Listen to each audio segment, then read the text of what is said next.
Pancasila sila ketiga berbunyi Persatuan Indonesia. Terkandung nilai persatuan bangsa yang artinya dalam hal-hal yang berkaitan dengan persatuan bangsa wajib diperhatikan aspek-aspek sebagai berikut. Persatuan Indonesia merupakan bangsa di mana seseorang mendiami wilayah Indonesia serta wajib berpartisipasi membela dan menjunjung tinggi patriotisme. Pengakuan terhadap kebineka tunggal ikaan suku bangsa atau etnis dan kebudayaan bangsa lain meski berbeda-beda tetapi satu jua, yang memberikan suatu arah di dalam pembinaan atau pergerakan kesatuan bangsa, cinta dan bangga akan bangsa dan negara Indonesia, atau jiwa nasionalisme. Assalamualaikum warahmatullahi wabarakatuh. Hari ini kita akan belajar tema ke-7, kepemimpinan, subtema kedua, pemimpin idolaku, muatan pelajaran bahasa Indonesia, PPKN, IPA, dan SBDP. Tujuan pembelajaran kita hari ini, setelah kita belajar bersama-sama, Ibu harapkan kita semua bisa menyebutkan nilai-nilai persatuan dengan benar, serta menyebutkan nilai kerakyatan dan mengaplikasikannya nilai persatuan dalam kehidupan sehari-hari. Menyebutkan jenis-jenis pidato, serta membuat rancangan pidato. Menyebutkan cara menjaga kebersihan tubuh pada masa puber, serta kita semua bisa menyebutkan perbedaan tari tradisional berpasangan dan tari kreasi berpasangan. Sebelum memulai kegiatan, mari kita meminta izin dan ridha Allah Subhanahu wa Ta'ala, Tuhan yang Maha Esa, agar kegiatan pembelajaran kita hari ini bisa dimudahkannya dan diberi keberkahan. Berdoa menurut agama dan kepercayaannya masing-masing. Berdoa dimulai.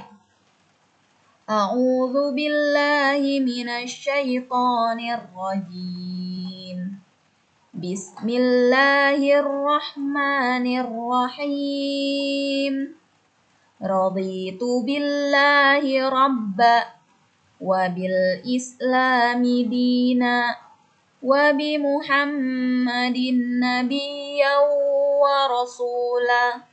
Rabbi zidni ilma warzuqni fahma. Amin Allahumma amin. Anak-anak, tonton video pembelajaran ini dari awal sampai akhir. Mudah-mudahan Ibu harapkan kalian bisa mendapatkan ilmu apa yang bisa Ibu sampaikan. Jangan diabaikan karena ini adalah kegiatan pembelajaran kita. Dan mudah-mudahan kita semua selalu dalam keadaan sehat walafiat dan dalam penjagaan Allah Tuhan yang Maha Esa. Anak-anak, hari ini kita akan berbicara mengenai penerapan sila ketiga. Kalau tadi bunyi sila ketiga adalah Persatuan Indonesia. Nah, bagaimana sih nilai-nilai yang harus kita terapkan dalam kehidupan kita sehari-hari? Yang pertama adalah melakukan inventarisasi tata nilai tradisional yang harus selalu diperhatikan di dalam pengambilan kebijaksanaan atau pengendalian pembangunan lingkungan di daerah atau sekitar. Jadi ketika kita akan melakukan sesuatu, maka sebaiknya kita mempertimbangkan unsur-unsur nilai apakah kegiatan ini bertentangan dengan tradisi di wilayah kita, atau apakah kegiatan ini bisa merusak perbedaan, atau apakah kegiatan ini bisa memecahkan kekeluargaan sesama warga negara Indonesia. Nah, itu perlu diperhatikan sesuai atau tidak. Ya. Lalu yang kedua, mengembangkan tata nilai tradisional melalui pendidikan ataupun latihan serta penerangan dan penyuluhan serta mendorong manusia untuk melindungi sumber daya dan lingkungannya. Yang ketiga, menempatkan persatuan, kesatuan, serta kepentingan bangsa atau negara di atas kepentingan pribadi ataupun golongan.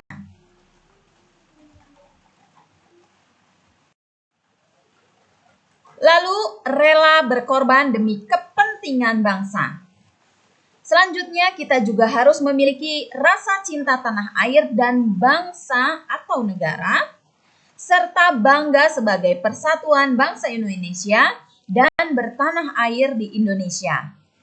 Kita juga harus ikut serta memajukan sosialisasi dan kesatuan bangsa yang berbineka tunggal ika dan bangga menggunakan bahasa persatuan dalam kehidupan sehari-hari, yaitu bahasa Indonesia. Berikut adalah beberapa contoh sikap yang perlu kita terapkan dalam kehidupan sehari-hari berdasarkan isi sila ketiga Pancasila Persatuan Indonesia yang memiliki lambang pohon beringin. Nah, pohon beringin ini memiliki makna bahwa pohonnya itu adalah negara Indonesia dan akar-akarnya itu adalah warga negara Indonesia. Jadi si akar itu kan bermacam-macam, ada yang besar, ada yang kecil, ada yang serabut, ada yang tunggang.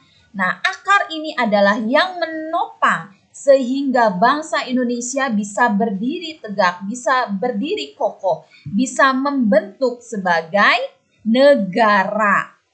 Ya, oleh karena itu kita sebagai warga negara Indonesia harus bersatu bahu-membahu demi terwujudnya negara kesatuan Republik Indonesia yang rukun, damai.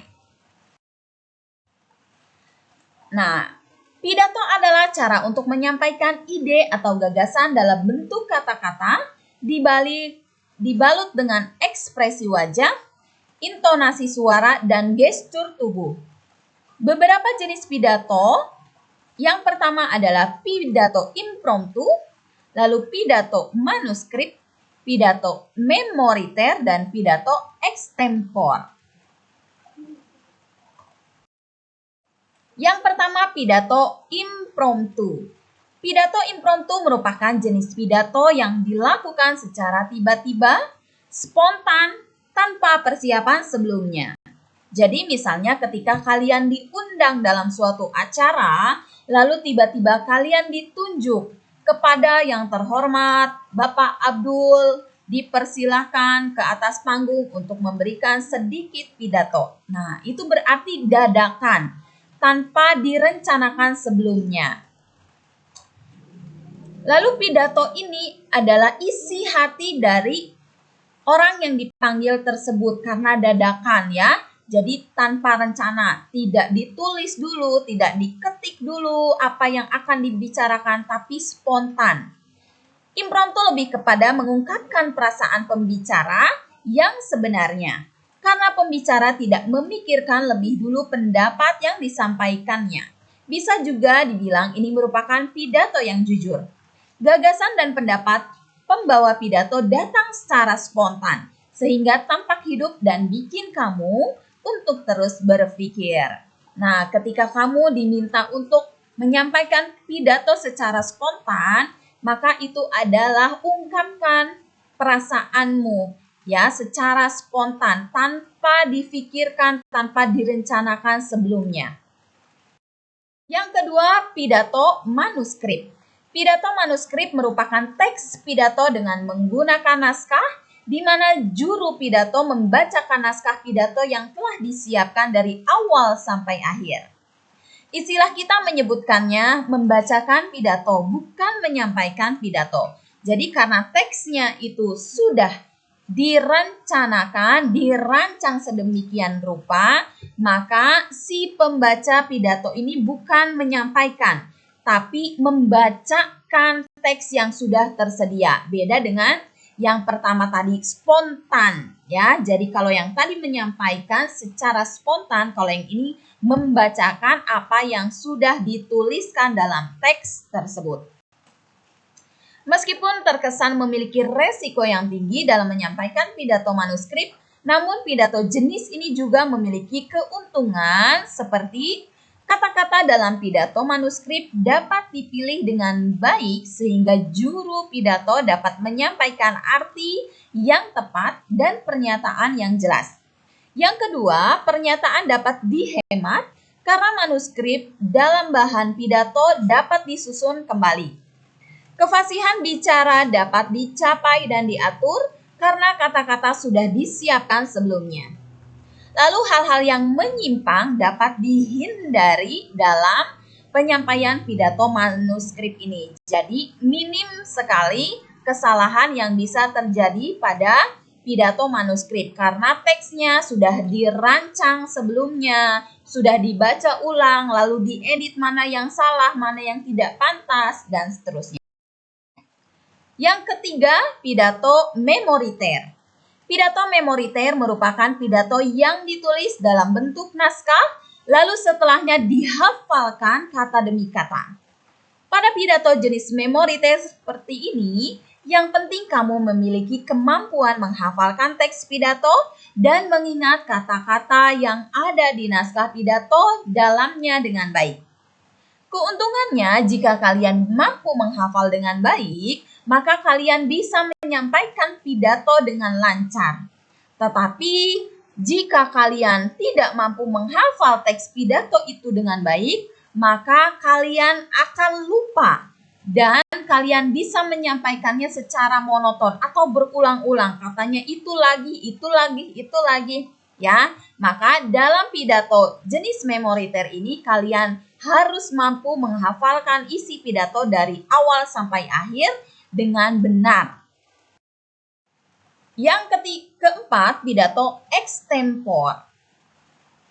Pidato extempor ini bisa dibilang adalah jenis pidato yang paling baik dan paling sering digunakan oleh juru pidato yang berpengalaman dan mahir. Untuk menyampaikan pidato jenis extempor, juru pidato harus menyiapkan garis-garis besarnya atau outline dan pokok-pokok bahasan penunjang yang dibutuhkan atau supporting points. Tetapi dalam konteks ini, pembicara tidak berusaha mengingat atau menghafalkan kata demi kata. Jadi kalau extempor ini, kalian sudah membuat catatan garis besarnya apa saja yang akan kalian sampaikan. Jadi bukan isi teks dari awal sampai akhir, tapi garis-garis besarnya, poin-poin pentingnya yang akan kalian sampaikan. Nah, outline hanya merupakan pedoman untuk mengatur gagasan yang ada dalam pikiran kita. Jadi outline itu adalah pedoman saja. Nanti kalian kembangkan secara langsung, secara otomatis ketika menyampaikan pidato tersebut. Nah, berikut adalah salah satu jenis pidato. Dalam menyampaikan pidato, kita harus menggunakan bahasa yang baik, yang mudah diterima, yang mudah dimengerti oleh semua pendengar, dan menggunakan bahasa serta penampilan yang sopan.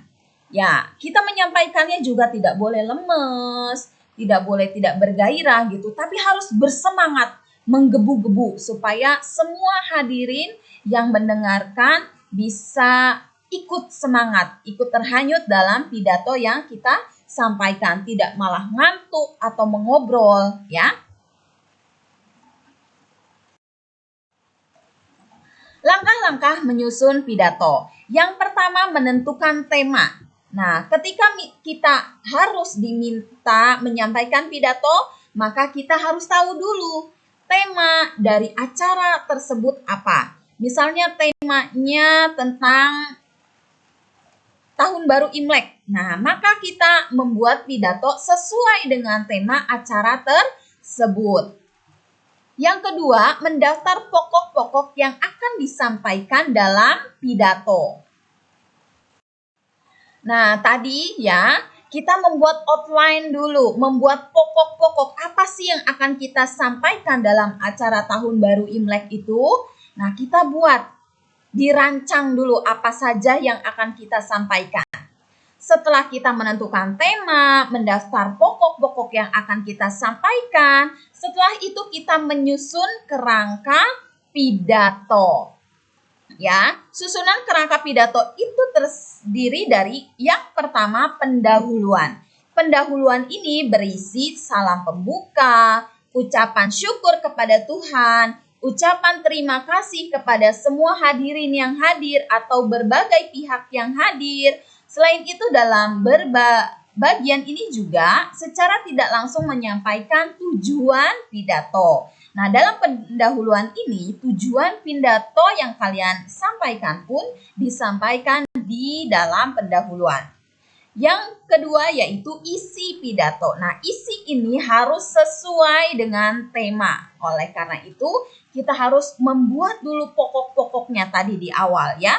Membuat pokok-pokok apa saja yang akan kita sampaikan dalam pidato tersebut. Supaya tidak melenceng jauh dari tema yang sudah ditentukan.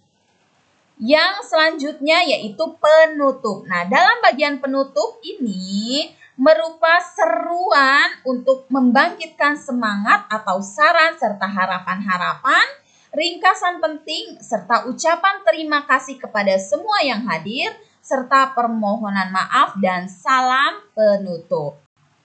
Yang keempat, dalam menyusun langkah-langkah naskah pidato, kita juga akan menyusun atau mengembangkan kerangka pidato menjadi naskah atau teks pidato dengan menggunakan kalimat yang mudah difahami. Tentu difahami oleh semua hadirin yang datang. Misalnya kita diundang untuk membawakan pidato bagi warga-warga petani, tentu bahasanya akan berbeda dengan kita menyampaikan pidato ketika undangannya itu adalah para pejabat, misalnya ya, orang-orang hebat gitu, pengusaha-pengusaha, tentu bahasanya berbeda. Nah, dalam menyusun pidato juga jangan lupa kita harus menyunting atau mengedit. Dibaca ulang pidato yang sudah kita susun dari awal sampai akhir, lalu kita edit kira-kira mana nih kata-kata yang tidak pantas. Yang tidak pantas maka kita hapus. Mana nih kira-kira yang harus ditambahkan supaya lebih tertarik, lebih menarik, lebih seru. Nah, seperti itu. Ya, dalam menyampaikan pidato juga hendaknya menggunakan bahasa yang baik, bahasa yang sopan, bahasa baku, ya. Nah, kita juga akan belajar jenis-jenis tari. Kita sebelumnya sudah pernah belajar jenis tari itu ada 3, tari tunggal, tari berpasangan, dan tari kelompok. Hari ini kita akan fokus membahas tari berpasangan. Tari berpasangan adalah tari yang dibawakan oleh 2 orang penari yang saling melengkapi satu dengan yang lainnya. Pada tari berpasangan ini diperlukan keterlatihan gerak dengan partner atau lawan main. Pasangannya waktu tampil untuk mewujudkan keserasian dan keharmonisasian. Nah, contoh dari tari berpasangan itu adalah tari serampang 12 dari Melayu, tari zapin dari Melayu, tari bedaya Yogyakarta, tari gambyong dari Jawa Tengah, tari golek menak dari Yogyakarta, tari roro mendut, tari Darmawulan, dan tari perang Sugro Subah. Lalu apa sih perbedaannya tari kreasi dan tari tradisional? Kalau tari tradisional merupakan tari yang berkembang di suatu daerah secara turun-temurun, gerakannya sudah pasti, gerakannya sudah disesuaikan dengan adat setempat, sedangkan tari kreasi itu sendiri merupakan tari yang dilakukan di waktu dan tempat tertentu untuk mengekspresikan dan mengungkapkan ide-ide atau pikirannya. Nah, kalau tari tradisional itu udah baku, udah paten, sedangkan tari kreasi itu dikreasikan sesuai dengan kreativitas si penari tersebut. Tradisional lebih bersifat kedaerahan, sedangkan tari kreasi bisa diartikan sebagai perpaduan antara gerak tari seperti perpaduan antara tradisional dan tari modern. Tari tradisional diiringi dengan musik tradisional dan biasanya menggunakan pakaian atau baju adat sesuai daerahnya masing-masing. Gerakan pada tari tradisional memiliki arti dan makna tertentu. Tari tradisional juga biasanya bertumpu pada nilai-nilai budaya yang ada pada suatu daerah tertentu.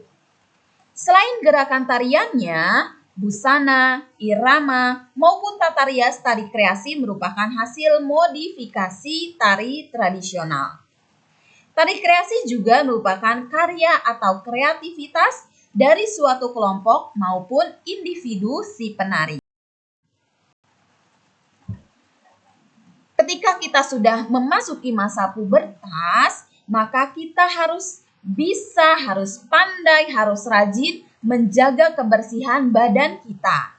Cara menjaga kebersihan badan kita, yang pertama dengan menggunakan deodoran di bagian ketiak supaya kita terhindar dari yang namanya bau ketek ya, atau bisa juga menggunakan sabun antibakteri untuk mengurangi produksi keringat pada kantung keringat ketiak dan mencegah endapan bakteri di ketiak kita.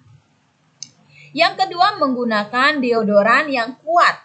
Yang ketiga, rutin mandi untuk menghindari endapan bakteri pada kantung keringat. Yang keempat, memakai pakaian yang berbahan serat natural seperti katun atau sutra untuk membantu penguapan keringat. Yang kelima, hindari makan makanan pedas dan berminyak karena dapat mendorong produksi keringat pada remaja. Dan cuci kaki secara teratur dengan air dan gunakan kaos kaki berbahan katun untuk merawat agar kaki kita terhindar dari bau kaki. Bagi remaja yang tidak biasa menjaga kebersihan tubuh dan lingkungannya, misalnya jarang mandi, jarang gosok gigi, badannya selalu berkeringat, rambutnya panjang terurai tidak diikat sehingga bisa menimbulkan banyak keringat, ya, itu akan menimbulkan bau yang tidak sedap. Masalah bau badan juga dialami oleh beberapa remaja yang menderita penyakit kronis seperti masalah ginjal dan hati. Masalah kelebihan keringat ini dikenal sebagai hiperhidrosis, jadi kelebihan cairan ya, yang menyebabkan remaja rentan akan aroma tubuh yang tidak sedap. Oleh karena itu, kita harus pandai-pandai menjaga kebersihan badan kita pada masa pubertas.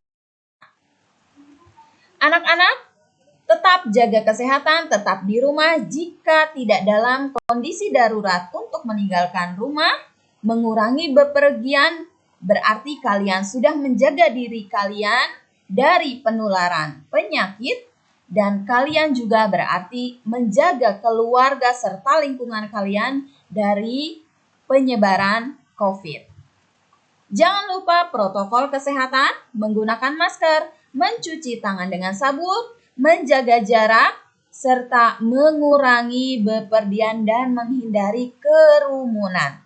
Dan jangan lupa kita selalu berdoa kepada Allah Subhanahu wa Ta'ala, Tuhan yang Maha Esa, agar wabah ini segera berakhir dan kita bisa kembali bersekolah dalam suasana sehat, riang, gembira.